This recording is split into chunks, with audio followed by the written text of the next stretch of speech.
Hello everyone. Hello. Welcome. Welcome to the Teacher Training Academy. Please do let us know where you're joining from in the chat. Okay, great. Someone has already kick-started the tradition. Hi, Claudia. Hi, Ahmed. Hi, Yolanda. Okay, we have a lovely mix of teachers from very different parts of the world today. That's wonderful. Okay, just a quick introduction. My name is Magda Woodham, and I work for Pearson in assessment and certifications. I look after our educators around the world. My role today is essentially to introduce the wonderful presenter that we have today and to oversee the chat and the Q&A feature as well. An important request from me, everyone.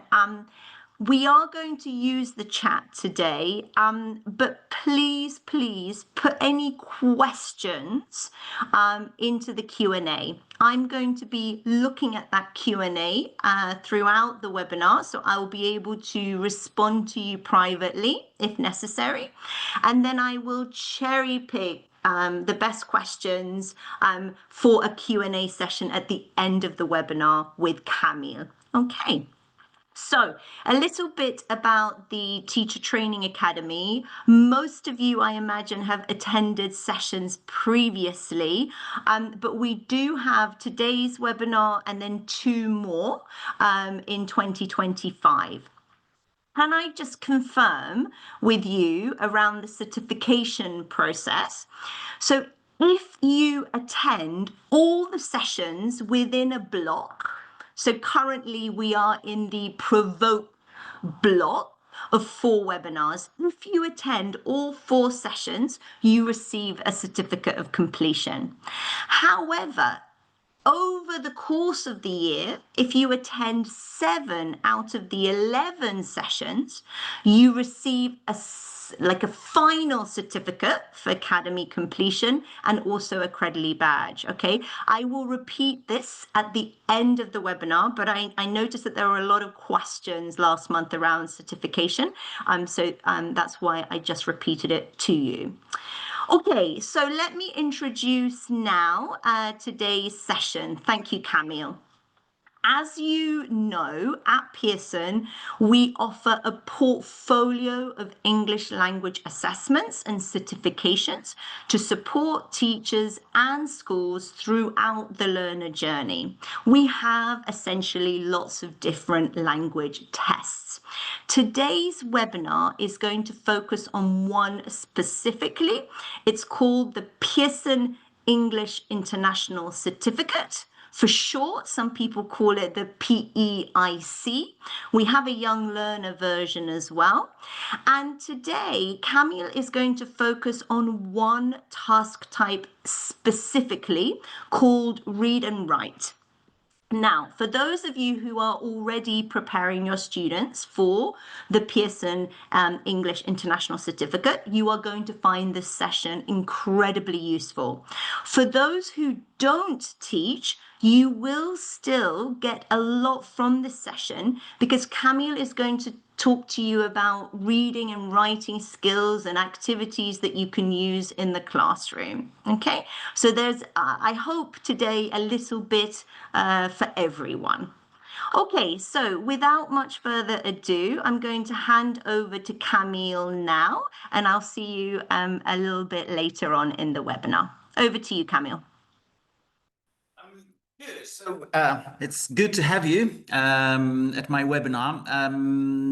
I've been with Pearson for a very long time, for a decade, and I've just realized that it's such a long time that it's about the time to update my photo, because probably now when you look at the photo in the slide and from the camera, yeah, this is still the same person, but just the photo hasn't been updated. My role with Pearson is to deliver different kinds of training to teachers, examiners of Pearson English International Certificate. I've also, co-authored a book devoted to PT General, which is the former name for Pearson English International Certificate.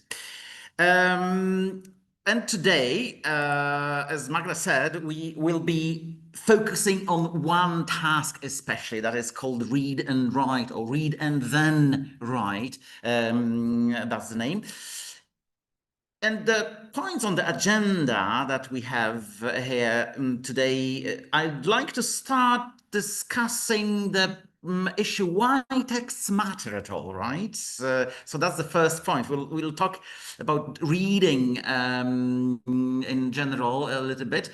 We'll be focusing a little bit more on reading today because there is a separate session in December devoted to writing. So although the task is called reading and writing, there will be a slightly more focus on reading today. Obviously, then we'll have a look at the task, read and then write. So I'd like you to understand the task, to see how it works, the mechanics of the task, how it is assessed, what the students do, right? If you're not familiar yet with that. And then there will be time to talk a little bit about some strategies, techniques that could be used in classes, could be used when preparing students for, as Magda said, read and write, yes, for this specific Pearson English International Certificate task, but not only that, generally to prepare for any reading and also writing tasks. So I'd like to discuss a little bit how to provoke with text. And then after that, a little bit about classroom activities. I suggest some classroom activities that would be designed specifically for these kinds of problems that students come across in, especially in this read and write task in Pearson English International Certificate. Obviously, I will suggest some takeaways, something that you can take away with you, take home with you. And as Magda said, there will be a Q&A session at the end. Just as Magda said, please, if you have any questions during the webinar, feel free to put them into the Q&A box, and the chat box is for the interaction, because there will be some interaction. I'll be asking you some questions and I'll ask you to react to some things. So as you say, without further ado, let's move on and let's discuss why texts matter. And well, let's start with this question. What would you say? I suppose we are all teachers here, right? So what's the biggest challenge your students face when reading in English? If you could share that in the chat, right? So vocabulary, yeah, that's it. Definitely vocabulary. Intonation, so that's when reading aloud, understanding vocabulary, again, vocabulary, unknown words. So a lot about vocabulary, you say.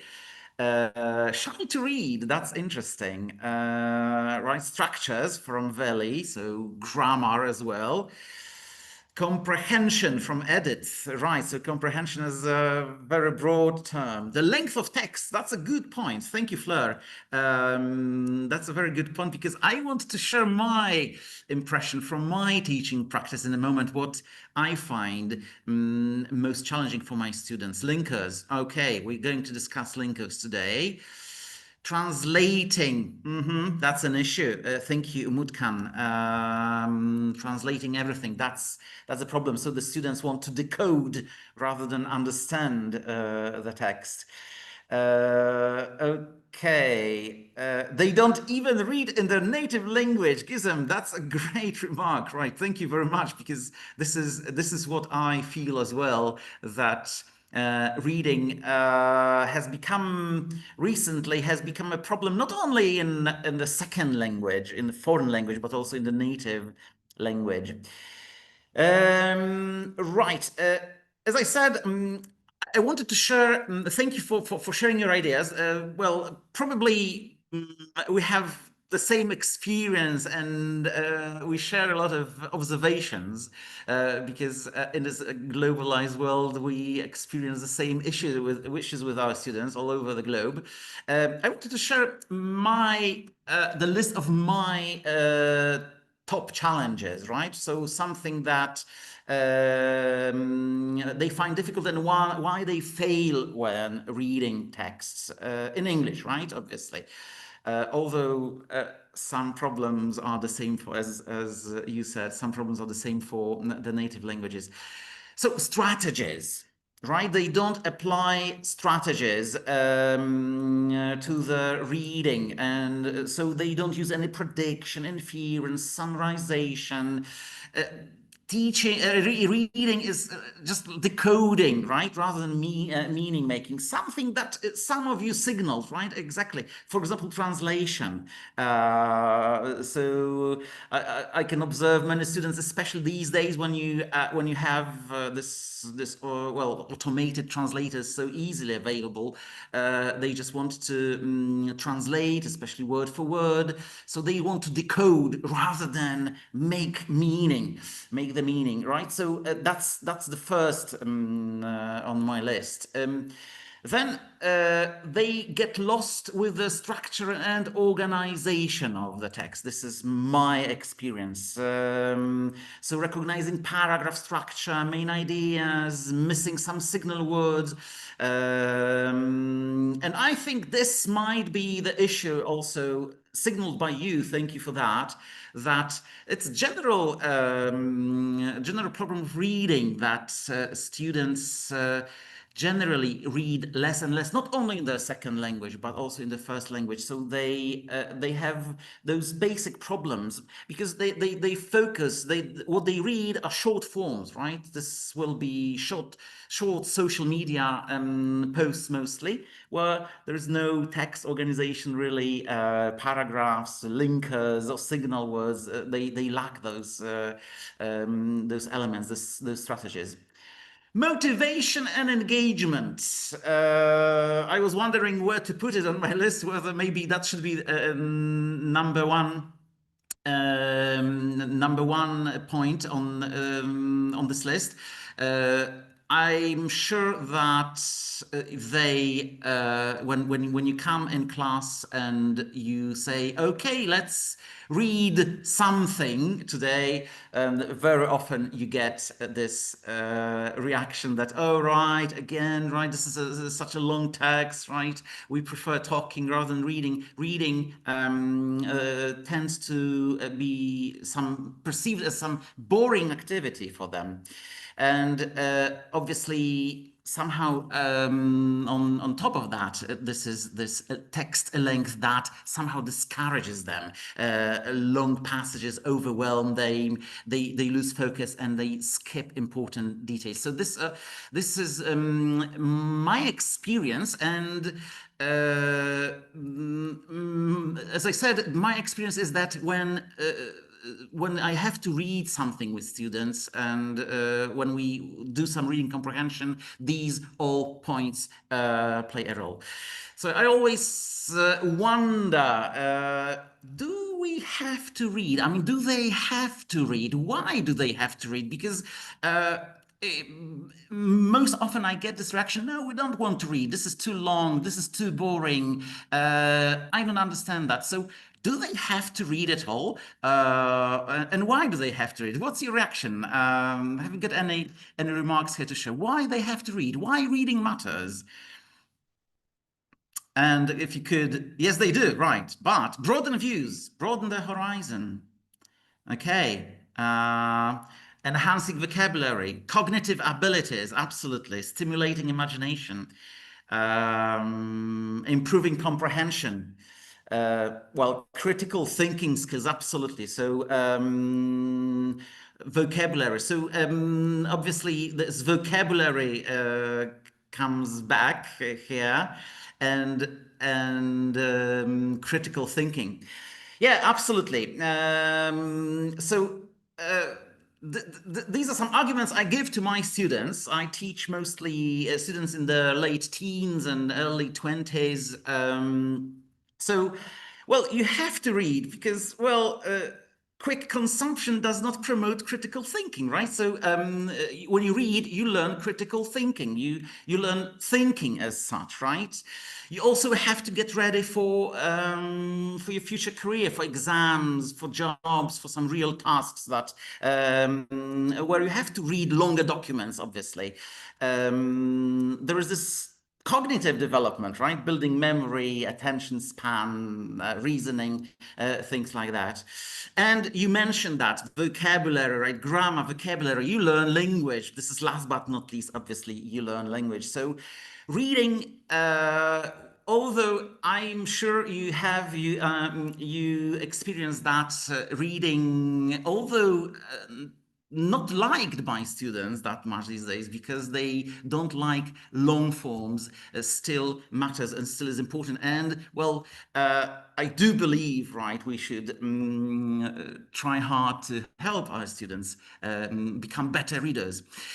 And here comes the task that I wanted to focus today, read and write. The task that is, I would say, I like this task very much when it comes to preparing students for this, because this task somehow addresses the way my students read. So if you look at that, what the task is like, so they read a passage in this task. The passage just is 45 to 75 words, so that's a short passage that they have to read. They don't have to read long text, so even people in their teens, they can easily focus on that. So they read a short text, a text that has some narrative structure. So a story. So by definition, stories are a little bit more engaging than some other reading. And when they have 30 seconds to read, so there is time pressure. They have 30 seconds to read it, and after that, 120 seconds to write their answer. So the answer means rewriting the passage in their own words. So they read, the text disappears, and they have time to rewrite the passage in their own words. And this way, this reading comprehension is checked, how they have rewritten the text. If you want to have a look at a short video online presenting different kinds of tasks in Pearson English International Certificate, you can scan this QR code. There is a video available. So what is the assessment? How is this task assessed? There are 4 criteria which are used to assess the test. The task. The first is content. And now my question is, the content can be rated from 0 to 2. So what would you say? What should the response be like to be rated 2 for content? What kind of text will get the highest rating? You remember, they read a story, very short story, 30 seconds, the text disappears, and they have to rewrite the story with their own words, right? So what do you think? The content, how do you imagine? The highest key elements of prompt are mentioned, right? Thank you, Marlene. Closest to the text, right? Exactly. From Victoria. Thank you, Victoria. Right. Muhammad, main plots. 2 equals correct from Arwen. Yeah, exactly. Description of characters and setting. Thank you, Fleur. The main idea paraphrased correctly. Okay. Yeah, this is it. This is exactly, you are quite right. Yes, this is what we can predict. So they get 2 points if the text is a good representation of the text. All relevant aspects are mentioned, right? So their own story, the story that rewrites the one that they have read, must contain all important points, all irrelevant aspects from the original story. Obviously, 1 would be a fair representation of the text, but it misses 1 or 2 aspects, and 0 is there's a misrepresentation of the main aspects from the text, or there's no response, or it's non-English, or irrelevant, right? So when there is no connection between the text that is written and the original story. So that's the first criterion, content. Another criterion, it's formal requirement. There is one formal requirement used in this criterion, and this formal requirement is the word limit. So the text has to be between 20 and 85 words, right? If it's within this word limit, then it's rated 2. Anything below that or over that, so from 5 to 19 or from 86 to 100, this is 1, and 0 if it's well over 100, so more than 100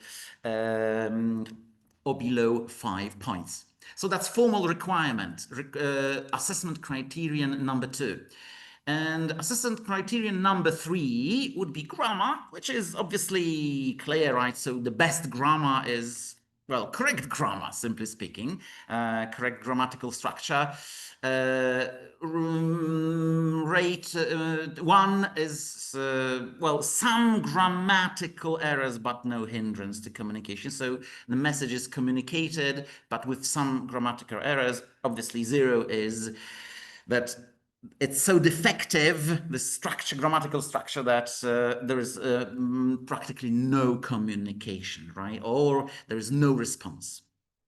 And the last, number 4, is vocabulary, which is very similar to grammar. Vocabulary,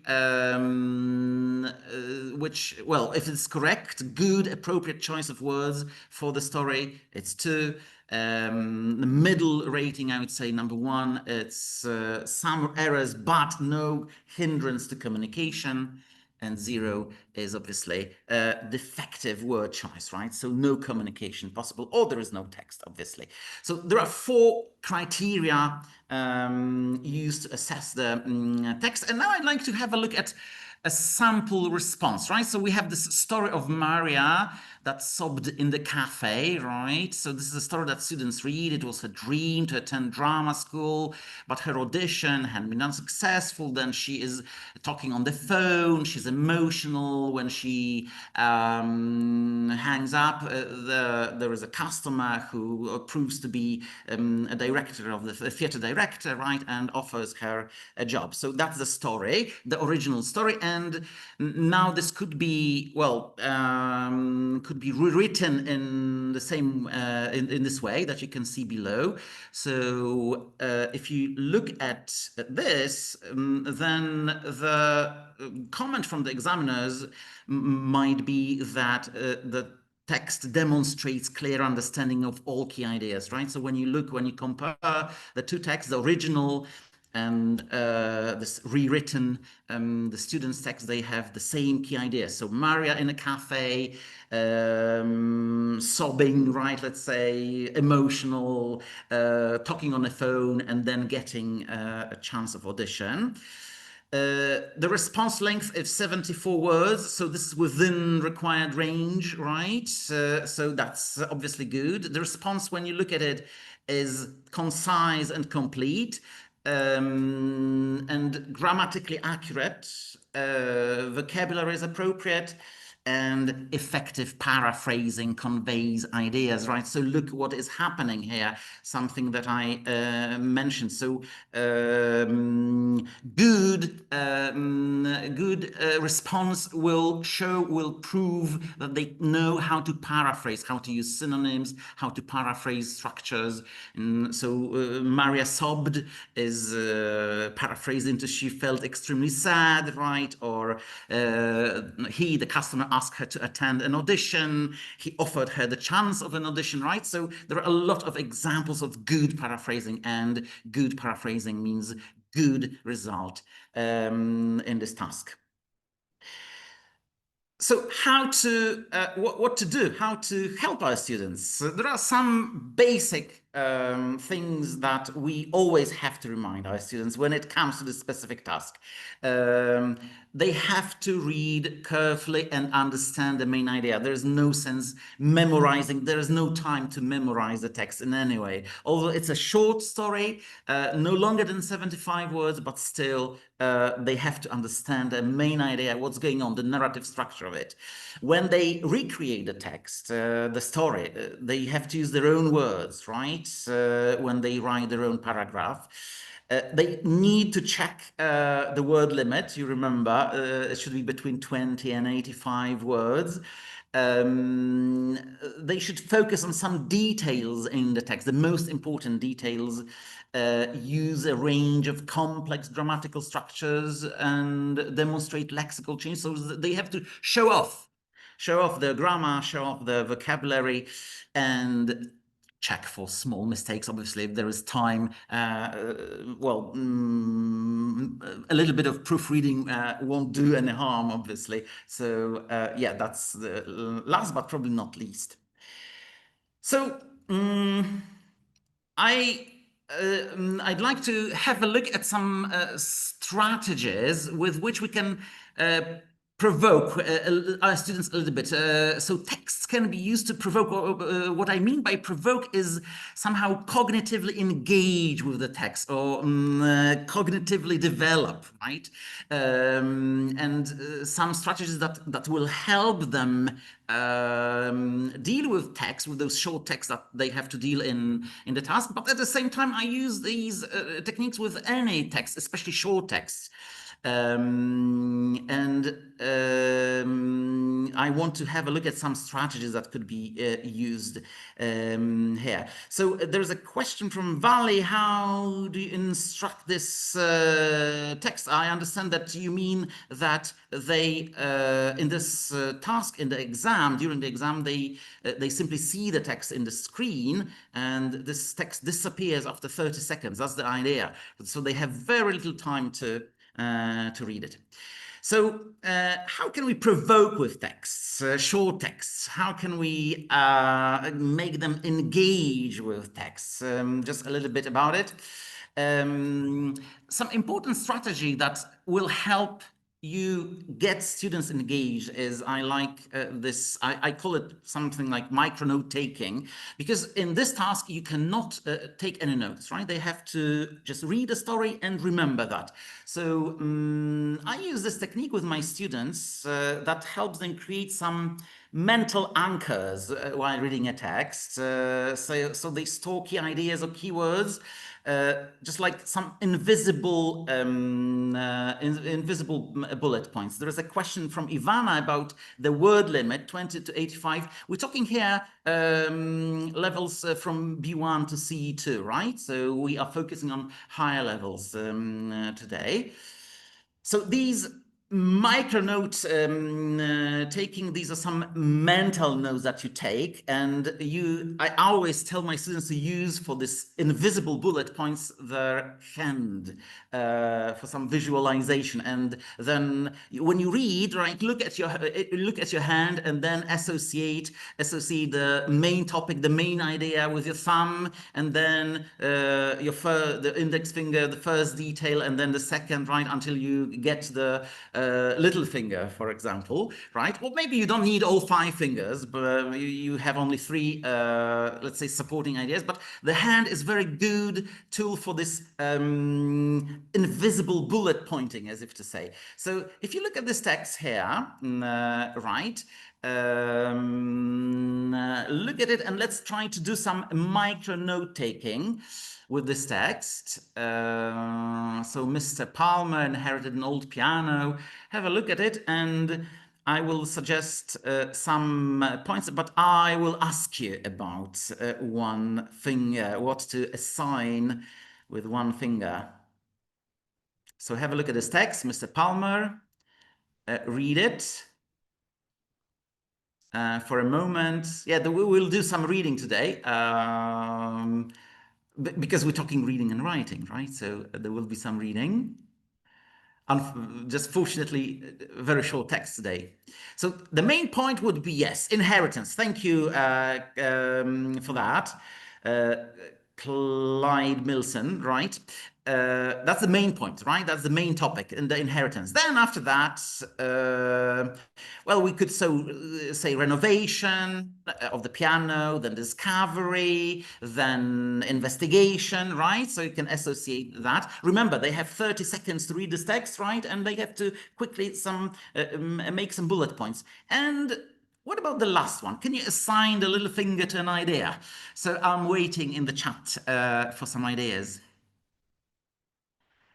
Donation. Yeah, okay. Thank you, Paul. Final idea, right?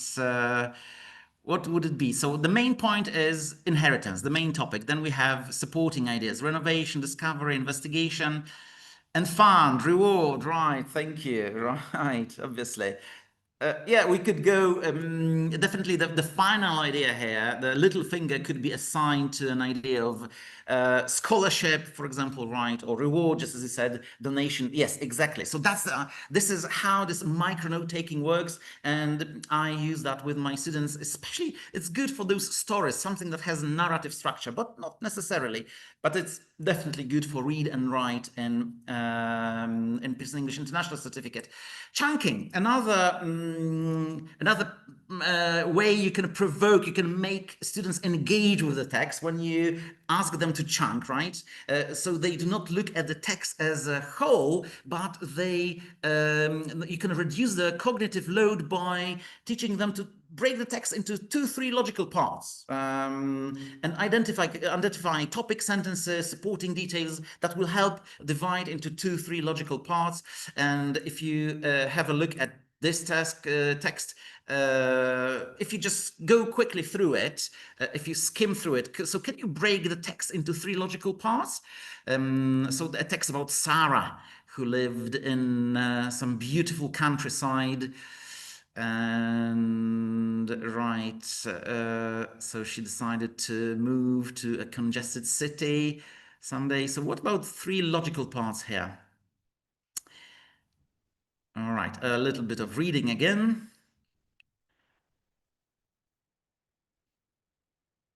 I'm waiting for some suggestions. Okay, all right.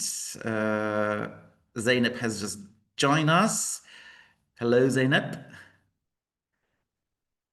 And can you break the text into 3 logical parts? Job opportunity. Okay, 1. Thank you, Ahmed.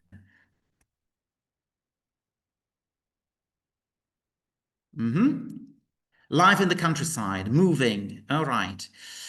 Uh, for this type of task, when we have short stories, stories that are no longer than 75 words altogether, the typical structure, and this is what I always tell my students, to identify these 3, job opportunity, moving out, love the new city. Right, exactly. Thank you. Leafy borough. Countryside, moving, live in the city. So yeah, exactly.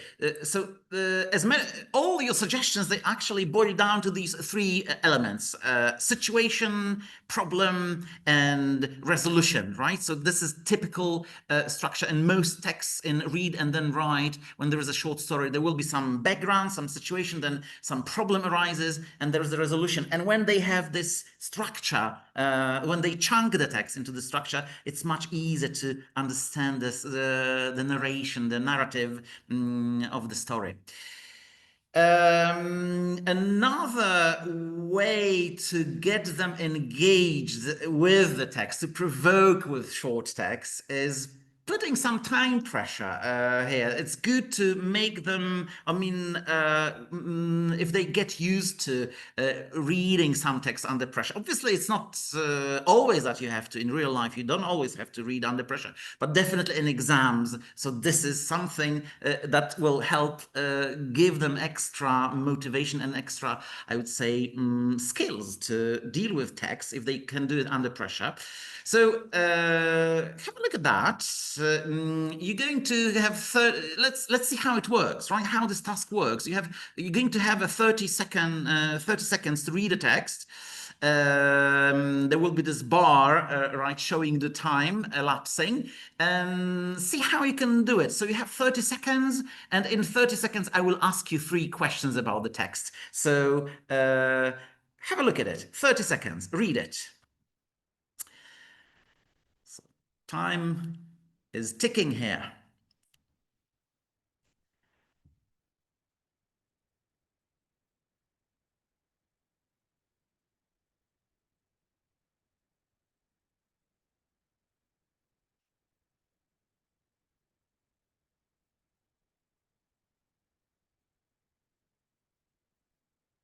Okay, so 30 seconds are over. And this text disappears. This is what is happening in the exam. And then you have to deal with, well, they don't have to deal with questions, but I make you deal with questions. So what kind of books was Lisa looking for? What's the answer?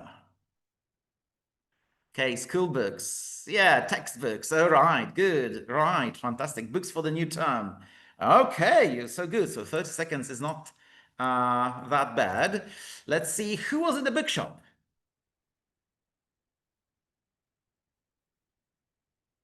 Okay, famous author. Great. All right, so everybody, almost everybody can answer that. I get a lot of chats. What was the author talking about? Uh-huh. New book, right. Her latest book, right. Okay, so these are the answers. Exactly. So you see, when you make timed reading, when you ask your students to read under time pressure from time to time, you get them more focused and a little bit more motivated, and they get used to this. This is what is happening in the exam, actually. And last but not least, another technique that provokes students to get engaged with the text, right? And also develop cognitively is paraphrasing. So it's important that you use, if you getting students ready for read and write, so to use text for paraphrasing, because this is what they do. You remember the examiner's comments that good paraphrasing gives good rating for this text that they write. So if you copy the original text in this task, you show no processing, right? But if you paraphrase, they demonstrate the grasp of ideas. So it shows that they have wide range of vocabulary, wide range of grammar, and also in real life, you very rarely repeat sentences verbatim, right? You paraphrase a lot. So that's an important skill here. So when you work on paraphrases with students, when you work with text that you want to paraphrase, that you ask, turn attention to three areas. Obviously, the first is synonyms. So work with students, work on synonyms, on looking for different words that can express the same idea. So can you suggest any synonyms here, right, to the words that I'm highlighted? Yeah, thank you, Zainab. They understand text better when they can use their own words, right, to explain. Paraphrasing works wonders. It does, and it works wonders in the test. Apprehensive, for example, right? What about very positive experience? Anxious. Okay, what this is still nervous about, worried about. Okay, beneficial, right? Very beneficial experience. Oh, it was beneficial. Extraordinary opportunity. Great, Iris. Yes, this is it. Another area is focusing on the whole sentence structure, which is more grammar paraphrase. So he was looking forward to his incredible opportunity. Any ideas how we can paraphrase that? So, do I see anything? awaiting his chances. Right, yes, okay. He was feeling ecstatic to experience his opportunity. So that's it. This is how they work in the exam, in when doing this task. This is the challenge they have to face, and this is how you have to provoke them with forcing them to paraphrase ideas, paraphrase words, and paraphrase. The third area is paraphrase transitions, just to so that they can show that they use transitions freely, just like however, for example, you can force them to paraphrase that into, I know, nonetheless, for example, despite that, something like that.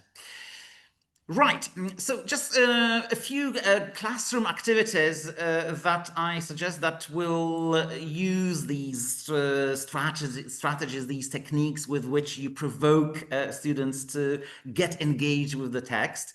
So let's have a look. I wanted to focus on some activities to first activities that focus on reading, and it's very important that they are able to skim the text, because you see there is this 30 seconds, very short time, so it's important that they grasp the whole structure of this story, right? What the story is about, and then look for details. But skimming is a crucial skill. So if you have any short text in your workbook, in your course books, like for example this one taken from Gold Experience, why don't you, from time to time, just to do something different, take a text and shade some words. By shading the words, you show them that a lot can be done within short time with the text that they don't fully understand, that they can skim the text, they can get a lot of information about it without knowing. So you give very short time limit. I don't know, 30 seconds for shorter text. If this is over 100 words, that might be 1 minute, depending on the level as well. And then after that, you ask them to put the text away, or I don't know, cover it.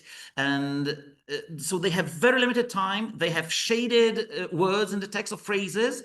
And after that, you give them some questions about the text itself, right? So what is the main topic of the passage? What is the main purpose of the passage? How is the passage organized? So you show them, they prove it to themselves that they can do a lot with the text, even without knowing every single word, because some words have been shaded, and under time pressure, right? So a lot can be done, so they can show, some ability to skim. Yeah, learners, thank you, Zainab. So they get panic, so they panic about not knowing. But if you show them, okay, you haven't seen every single word in the text, as if you haven't understood every single word, but still you can work a lot. You can work with the text. You can say a lot about it. Then another activity that requires a little bit more preparation. If you have some short texts in your course book, for example, this is taken from Roadmap, you can prepare, and that works best for some text with narrative structure. You can make 4 copies of the paragraph, divided into separate sentences. So you divide a paragraph with some narrative structure into separate sentences. I can easily do it with a computer these days. For example, Windows 11 has this function of like copying text from an image, right? So if you have only an image, you can easily transform that into the text and then divide it into sentences. And when you have the separate sentences from the text, you cut out every single sentence. Right, and if you have a group of 4 students, I think 4 is the optimum here. So you have 4 students in a group, so you need 4 copies of sentences from the paragraph. And then when you cut out the sentences, you shuffle them and deal out the pieces of the text to students. So what students get in the group, yeah, this is a group of 3 just for simplicity, but I would say 4, maybe 5 is the best number. So students end up with a collection of random sentences, some of them even doubled maybe, right? Because you have 4 copies of the same text. And what they have to do, they have to start bargaining. So they have to exchange the pieces by describing, but not showing, not reading out the sentences, but they have to describe what the sentence is about. And they go within the group, they bargain and discuss, they exchange the pieces, and obviously the winner is the one who completes the text first, right? So they collect all the necessary sentences. So in the process of this activity, they realize this narrative structure of the text. And after that, obviously, you can discuss the structure, right? So how the story flows in the text. So that's a nice activity, although it does require some preparation. But these days, you can even ask an AI, prompt AI, to write a text like that for you in separate sentences, so you can get a immediate printout just before your class. When we move to a little bit more maybe writing and reading, right? Because you mentioned that vocabulary, and vocabulary is one of the assessment criteria. So they have to show good range of vocabulary. So a quick activity for, I know, when you want to wrap up a class, or when you want to start, or just in the middle of the class, just a quick one to increase, let's say, the body of vocabulary that they can use. So they should play in pairs. So they sit in pairs, students. That's a very quick one. And you can take some content words. If you're doing a text, you can take some content word, for example, rubbish, from one of the texts. And you stand in front of a class and say, the word is rubbish. And now you have this word war, which means that you tell them either they should play antonym or synonym war. We're going to play synonym war, yeah? So you say the word is rubbish, and you play synonym war. And what's the war, right? The first student starts, and you play until they cannot produce any more words. So the first student starts with the synonym of rubbish, let's say garbage. The other reacts litter. So it goes back junk, right? And then trash, right? And so it goes until one of them cannot continue. So what about you? Can you continue this game, right? Synonym war. Okay, we have garbage, litter, junk, trash. Anything else? Waste, great, fantastic. Thank you, Yasenka. Waste from Alim. Dump, okay. Dirt, right. Craft, okay, from Paul.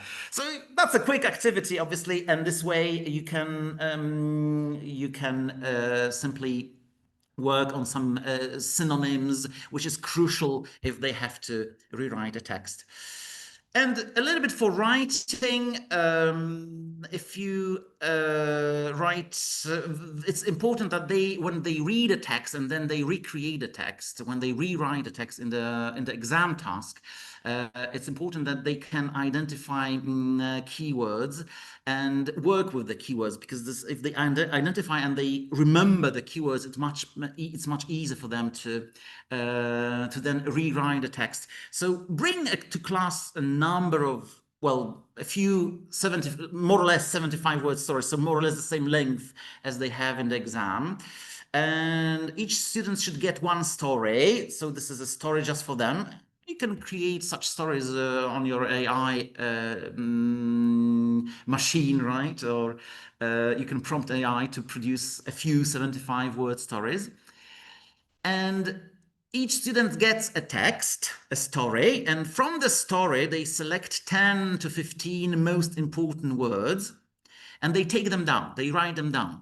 So they prepare a list of words, the most important words from the story that they decide are most important. And after that, they sit in pairs and they exchange the list of words.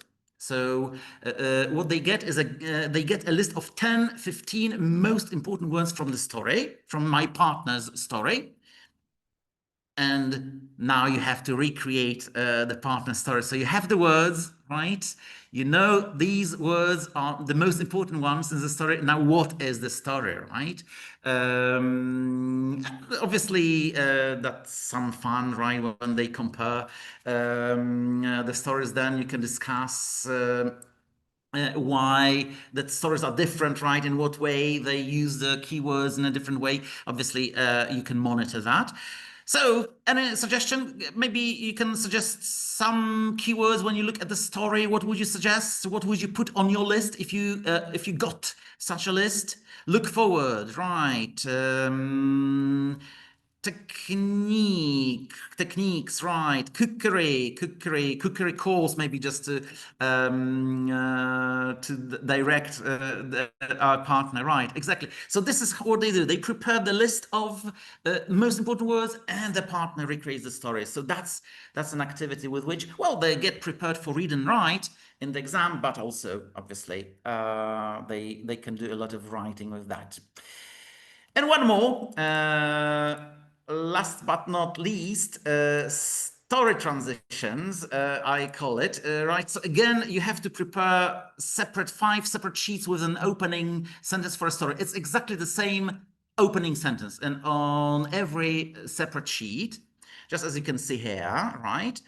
And then you also prepare 5 cards with transitional phrases, exactly the same transitional phrases. And what you do with the students, you play with students in groups of 5. I think 5 is the best number here.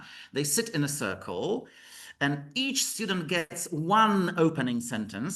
So the sheet with opening sentence and the list of transitional phrases. And each student has to use one transitional phrase from the list to continue the story. So, for example, I get the opening sentence and the list of transitional phrases. And can you continue the story? Can you, with the word suddenly? Let's say that you have to use you have selected suddenly, and you want to continue the story with the word suddenly. So, can you write one sentence that continues the story after the word suddenly? Can you suggest anything? I will give you my suggestion in a moment.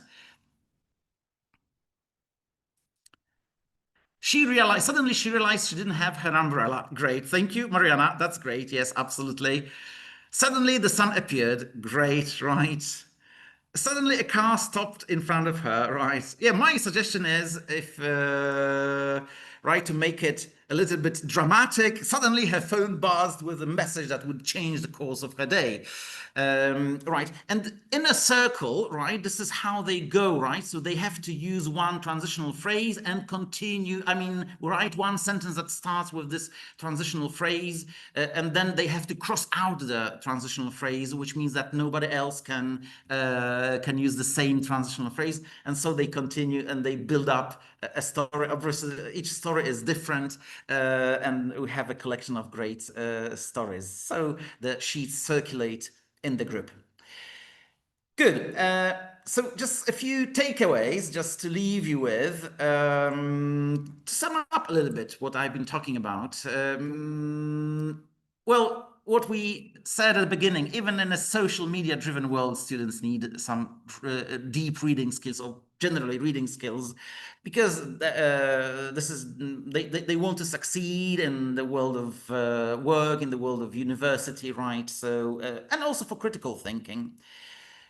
This chunking, some mental mapping, those hidden bullets, paraphrasing, they help students manage time and recall information more easily under exam conditions. So, well, these might be useful strategies to equip your students with.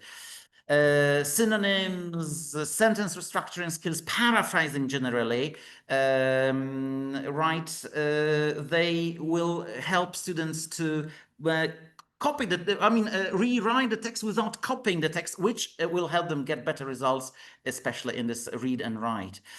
And simulating real exam timing, right? So from time to time, it's important to give them some time pressure for reading, because that gets them ready for the real world and for the exam conditions. So that's an important element also of teaching read and write, as it is in Pearson English International Certificate.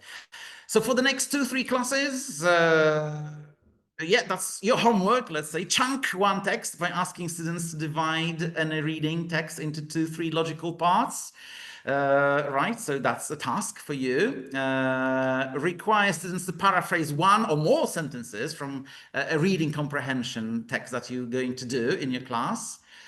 Add some timed reading, right? So impose some limit, I know, depending on the length, but just to for them to learn how to skim, especially, or how to get the most within from text within limited time, and well, play a word swap, a routine where students exchange or replace two common words in a text with some more precise alternatives, more interesting. So working with text right, and showing that they can use more precise vocabulary, for example.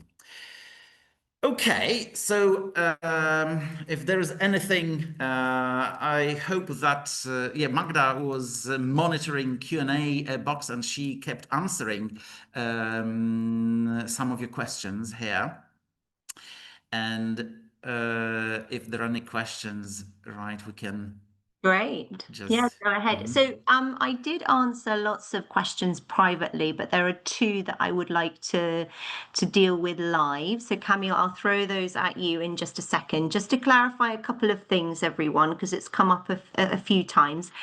It seems, Camille, that everyone has absolutely loved this session. There are some really, really interesting activities and strategies to use with students. Yes, the recording will be available within the next week. Please, I'm going to pop the web page into the chat for you. You must go to this web page in a week time, and you'll see the recording there. May I remind you that the recordings from all the 2025 sessions are in this link, and also from 2024 and 2023. So you've got hours and hours of webinars to watch. Please click on the link I've just shared with you. So you may need to scroll up. The other thing is, someone asked Camille around which task type are we focusing on, and Camille rightly said that we are focusing on B1, B2, C1, and C2 level. For read and write at these four levels, students must read a paragraph of 45 to 75 words. As Camille said, they have 30 seconds before the text disappears, and then they have 120 seconds to reconstruct the text, right? At A1 and A2 level, this reduces. The text is smaller. It's only around 30 to 45 words. They have 30 seconds as well, but only 90 seconds to reconstruct the text because the text is so much smaller. So I think that clarification is quite important. Okay, so Camille, let's just hit you with the first question. We only have 1 minute or so, so we have to be quite quick. But this was an excellent question. My students have trouble paraphrasing because they don't read in English. Is there any way to help this? Over to you, Camille.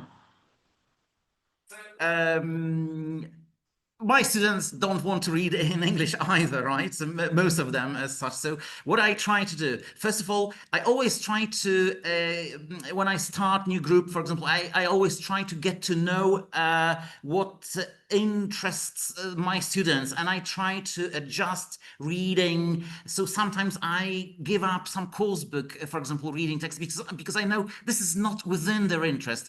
So so look for some text that might interest them, because that definitely will motivate. And you can easily simplify if you have some article that might be too difficult for your students, you can easily simplify that using AI tools. So the first thing that comes to my mind is giving them motivation, looking for things that interest them.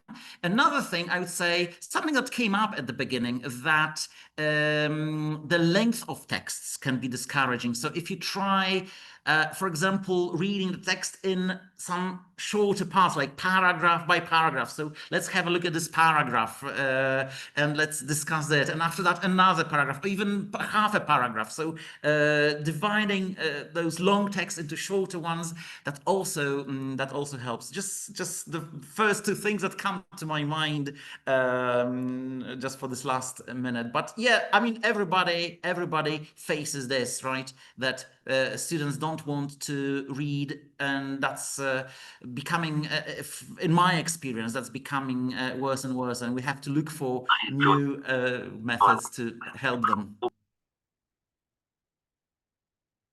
Hmm.